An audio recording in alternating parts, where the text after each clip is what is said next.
today's schedule. First, we would have a great guest speaker, David Sandlo, to have a discussion on U.S.-China electric vehicle market. And then we would have a panel discussion with other panelists. So, to save time, I would like to introduce David Sandlo. David Sandlo is the inaugural fellow at Columbia University's Center on Global Energy Policy. Actually, it is one of the reasons that I come to Columbia for my graduate study. And then, prior to joining Columbia, he has served in senior positions at U.S. Department of Energy as the Honor Secretary and Assistant Secretary for Policy and International Affairs. Prior to DOE, he was a senior fellow at Brookings Institute, as well as Energy and Climate Change Working Group Chair at the Clinton Global Initiative. And then let's welcome David Sandlo to give a great speech.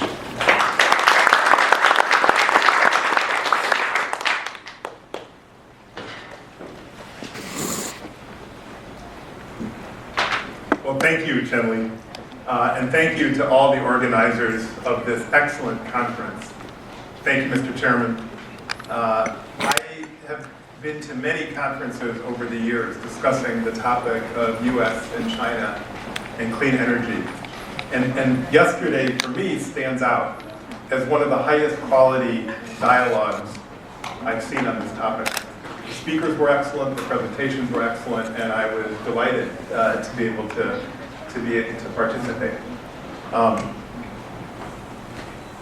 Today I'm going to talk about electric vehicles, and I like to start my presentations on the U.S. and China remembering my first trip to China in the summer of 1981.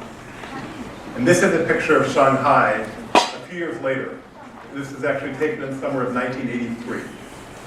In 1981, which was, of course, before Mr. Chen-Li and some other people in this room were born, I was a student just out of college, and I studied Putonghua some, and I very much wanted to travel to China. And it was 2 years after normalization of relations between the U.S. and China, and it's almost difficult to imagine now, but it was very difficult for an American to even travel to China in 1981. I had to work very hard to find any program that would take me to China. And I finally found a program at Columbia University.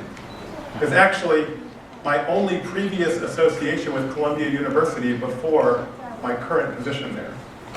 And that summer, Columbia University Law School had a program on Chinese law and Chinese language at Huadong Shifan Daxue in Shanghai. And I lived that summer in Shanghai, and it was so different than Shanghai today.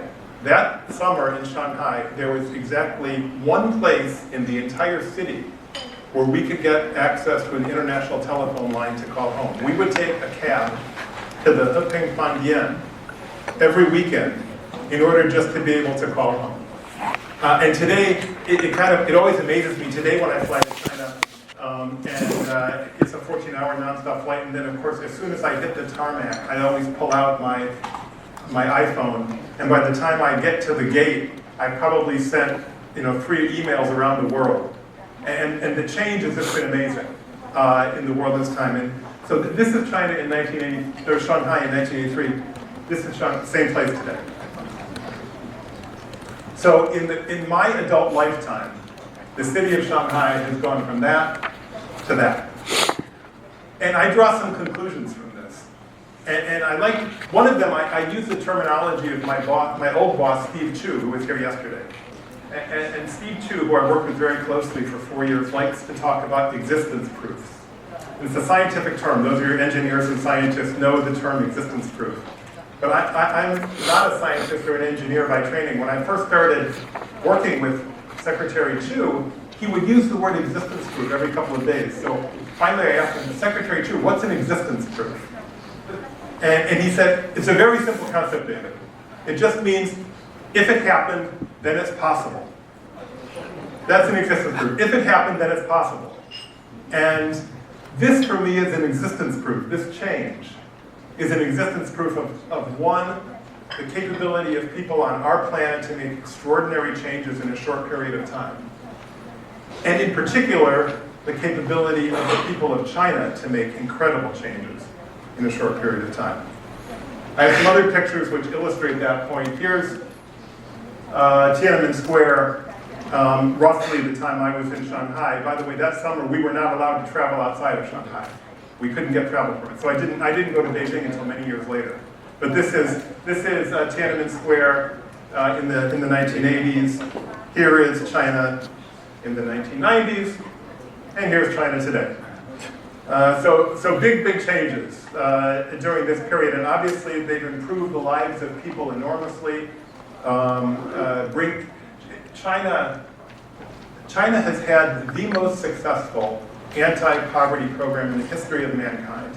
It's extraordinary how many hundreds of millions of people have been lifted out of poverty by the policies of the Chinese government in the past several decades. But of course it's coming, and here's just some data. I've got more data in my presentation, but here's data on the rise of vehicles between 1990 and 2010, over 20 years, just an extraordinary growth, and up to about 75 million vehicles in that period. And it continues. In about 2010, the extraordinary acceleration in pace started to level off in China. And these are total light vehicle sales. You see it starts to go at a more moderate pace. And by the way, just for comparison, here's the United States. And so the United States had been the world's leading purchaser of motor vehicles until the 2008 recession, when our vehicle purchases crashed.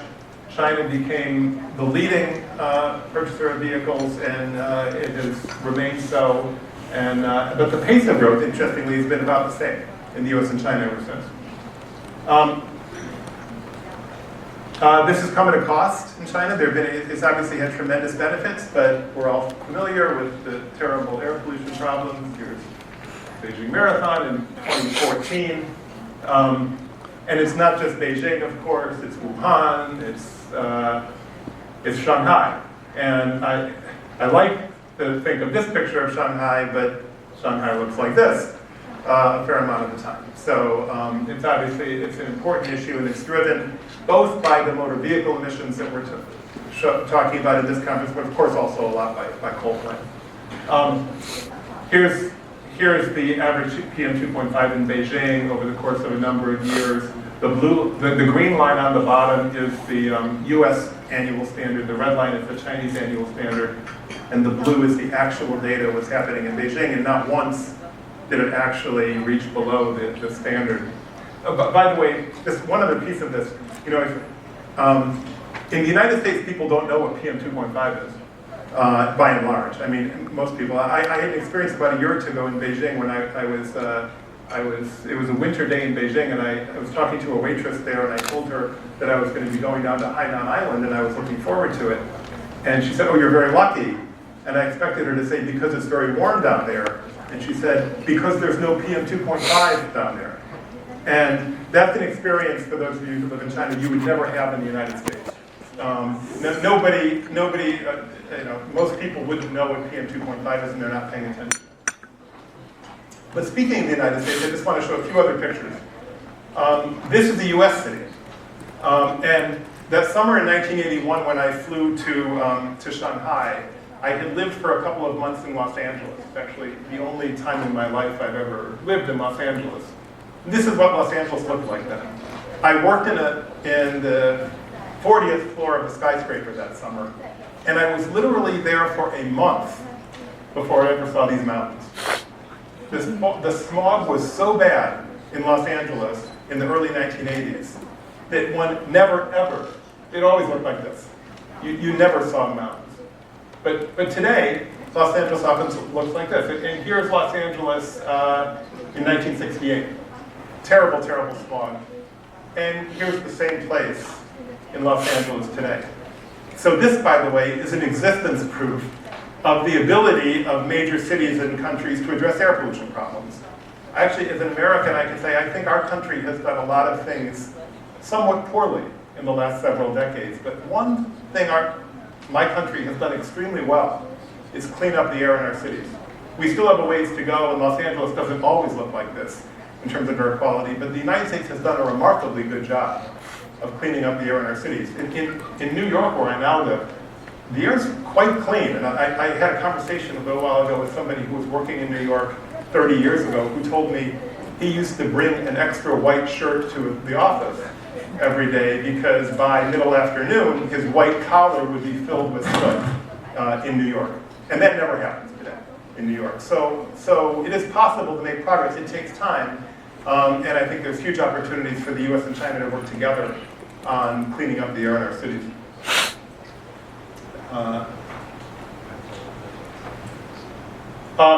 And just one other point on this, while the United States has been cleaning up the air in our cities, we've also grown our economy enormously. That's the top blue line there.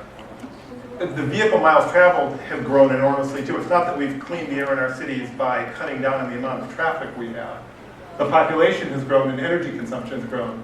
So it's possible to clean the air while accomplishing all kinds of good economic and social results. So for the rest of this talk, I'm going to discuss specifically electric vehicles. I'm going to talk about 4 topics on electric vehicles in the US and China.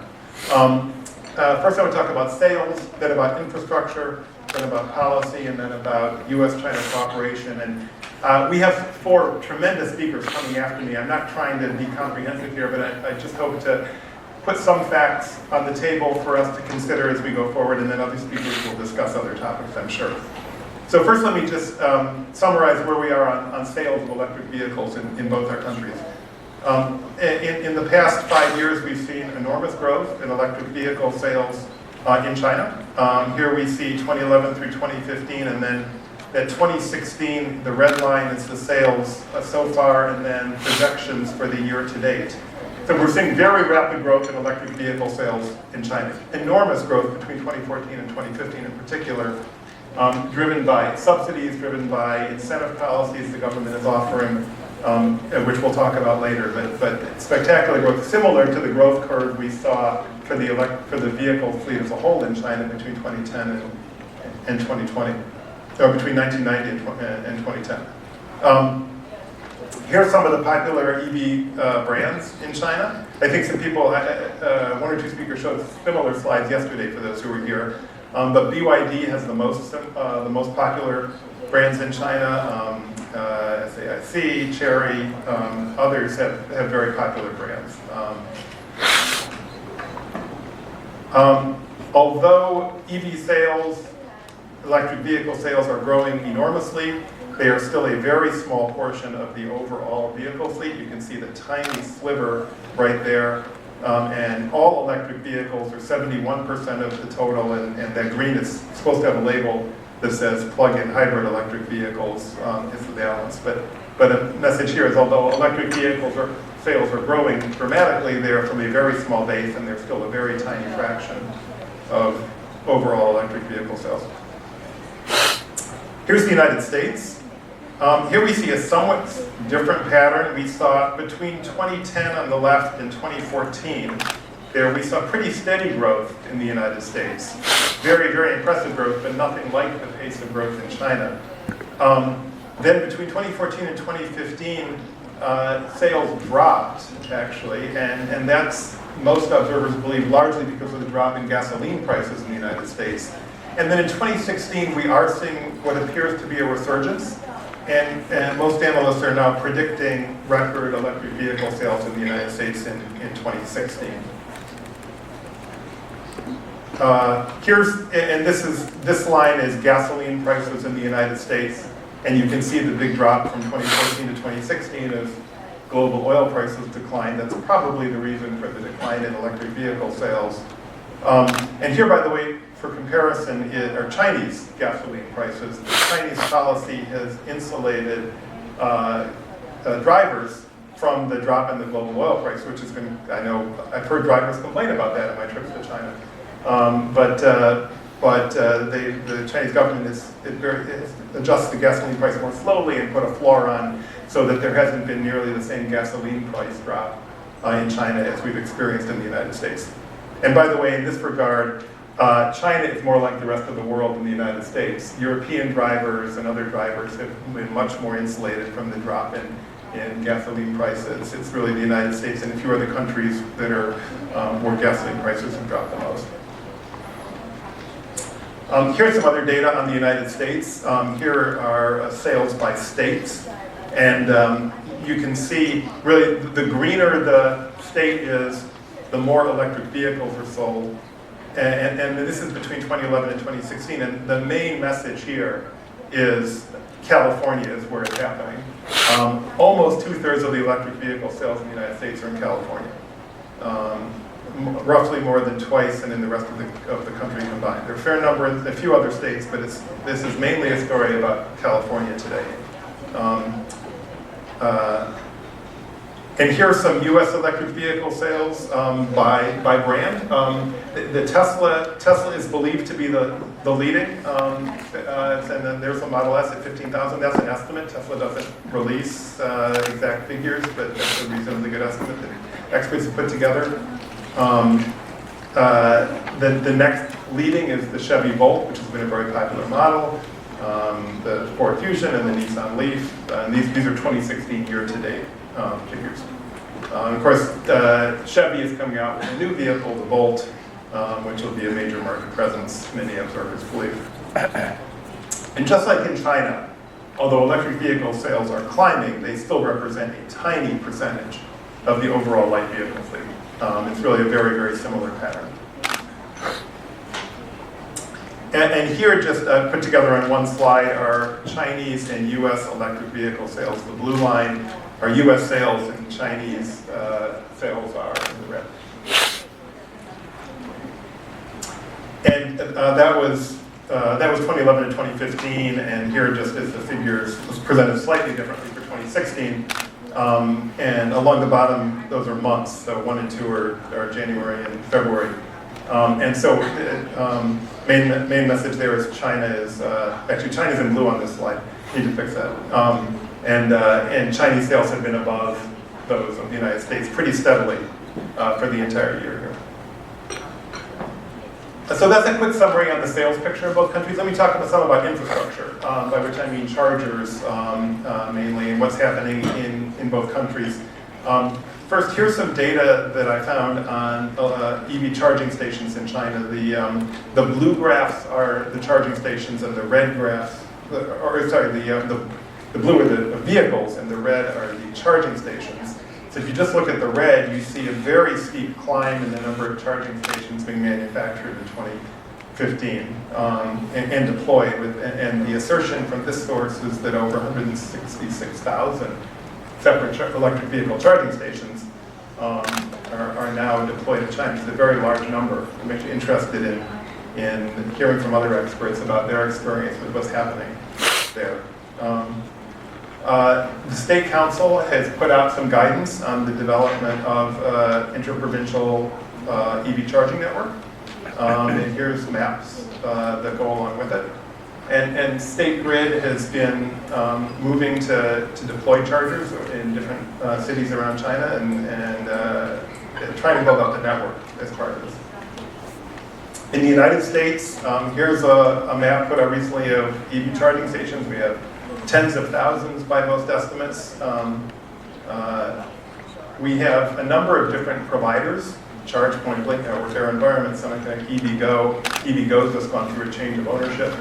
ChargePoint claims to have over 30,000 points deployed.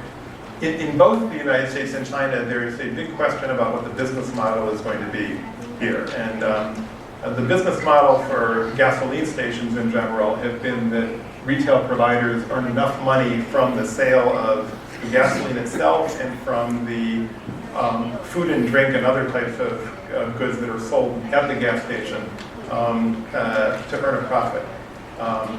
That is difficult with electricity sales, and so many of these providers are looking at models where retail stores, for example, buy these charging stations in order to attract customers, where employers do the same thing in order to provide employees with the benefit. I think this is a very interesting area, and there's a lot of uncertainty about what exactly the business model is going to be for electric vehicle charging. One very fun development for those of us who are paying attention in the United States are the different cell phone apps. If you haven't done it already and you're interested in electric vehicles, I recommend you go and download the various apps for the different providers. If you're driving an electric vehicle, you've already done this, but we have lots of good apps actually that will show you where electric vehicle charging stations are located in your neighborhood. Here's one in New York.